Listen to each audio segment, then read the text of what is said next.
رمضان رمضان رمضان يا حبيبي. بسم الله الرحمن الرحيم. إن الحمد لله نحمده ونستعينه ونستغفره ونعوذ بالله من شرور أنفسنا ومن سيئات أعمالنا. من يهده الله فلا مضل له ومن يضلل فلا هادي له. وأشهد أن لا إله إلا الله وحده لا شريك له وأشهد أن محمدا عبده ورسوله. أما بعد. Assalamu alaikum ve rahmetullahi ve berekatuhu. Hürmetli ustazlar ve kırındaşlar, bugünkü Ramazandaki gündülük soğuğat programımızdan 24. bölümü kişilerini apu kılgın, üzerine apu kılmağın. Allah subhanehu ve teala Kur'an-ı Kerim'de şundaktaydı. Euzubillahimineşşeytanirracim. İnne evvele beytin vudi'a linnâsi lellezî bi Bekkete mübâreken ve huden lil âlemin.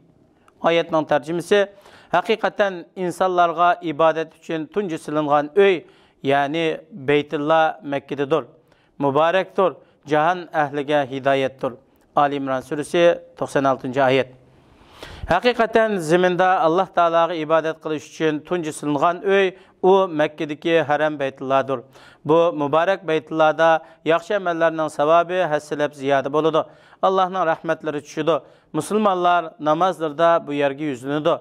Hac ve ömrü faaliyetlerini ada kılış için bu yerge kelidi. Bu barlık insanlar için hidayet ve doğru yolunuştur. Ey Allah, muşu mübarek ayda bizge ömrü hac kılışını müyesser kılsıla. Ebu Reyhanete radiyallahu anhu'dan bayan kılıngan hadiste Peygamber Ekrem sallallahu aleyhi ve sellem mındaktaydı. Allah'tan korkup yaş dökken közünün sahibi bilen Allah'ın yolunda çıkıp keçide qaravulluq kılıp uxlamagan közünün egisiga dozaq haram kılındı. Şundaqla Allah haram kılgan narsalardan közünü yumgan kişiге dozaq haram kılındı. Hikaye. Bir qancha yil ilgari bir jamianing imamı Angliya poytaxti Londonga yetkilib ketibdi. Öydün shahargacha avtobusda kiradigan. Shaharga kelib bir qancha haftadan keyin avtobus bilan yurish jarayonida qarasa, ko'p vaqtda avtobusda shofir bilan bu kishi yolg'iz qoladi ekan. Bir qitim shofirga avtobus kirasini bergan vaqtida shofir u kishiga har qitim kiradan oldigan puldan 20 sentni qaytarib beribdi. İmam o'ylanib qopdi. Ko'nglida ortiq pulning o'zining haqqi emas ekanligini, uni cho'qim shofirga qaytarish kerak ekanligini fikr qilibdi. Undan keyin o'ylanib o'ziga o'zi, bu pulni unutgan, bu bek oz pul. Kishilar bundaq oz narsaga bek ko'ngil bo'lib ketmaydi. Bo'libmi, avtobus shirkati avtobusning kirasidan nurg'un kirim qiladi. Bunchalik pulning sababidan ulardan bir narsa kamayib ketmaydi deb o'ylab, uning uchun bu malni Allohning sovg'isi deb saqlab qo'yay debdi. Avtobus imom tushadigan bekatga kelib to'xtabdi. Lekin imom eshikdan chiqishdan ilgari darhol to'xtab, shofir ortiq qaytarib bergan 20 sentni chiqarib, shofirga berib, "Buni eling, menga ortiq qaytarib tikansiz" debdi.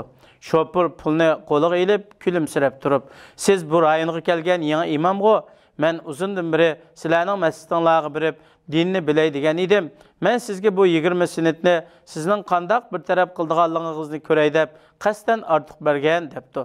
İmam avtobusdan tushganda ikki putida hech jon yo'qdek his qilib, bu qiyin ahvoldan keyniga uchib tushgili tasqabdi.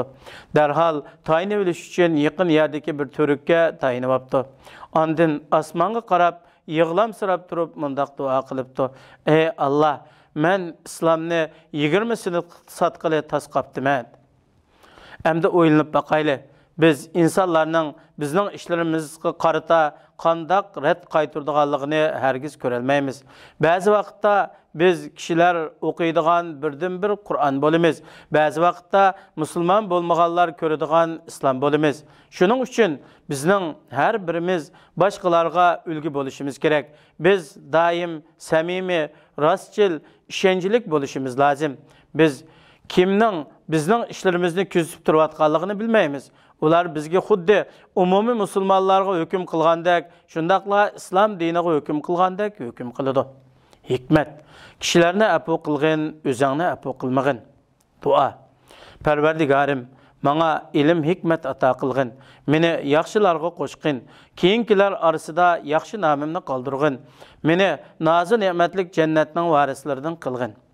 Fikr: Bizning og'zimizdan chiqqan so'zlar degan fikrlarimiz kiydigan kiyim bo'lib, biz fikrlarimizni ko'ni nachar kiyimlarda namoyanda qilmasligimiz kerak. Nima uchun bugundan boshlab Ramazonning oxirigacha so'zlarimizni go'zallashtirishga urinmaymiz? Agar aslida go'zal bo'lsa, uni buningdan bak go'zal qilish uchun tirishchanlik qilamiz. Shuning bilan bizning o'zaro bo'lgan aloqamiz kuchli bo'ladi. Hayotimiz baxtli o'tadi. Ey Alloh, bizni har qanday holatda dinni muhofazat qiladigan, kishining haqqidan yiroq turadigan, halalga qanoat qilib, haromdan qochadigan taqvodor kishilarning jumlasidan qilsizlar. Assalomu alaykum va rahmatullohi va barakatuh.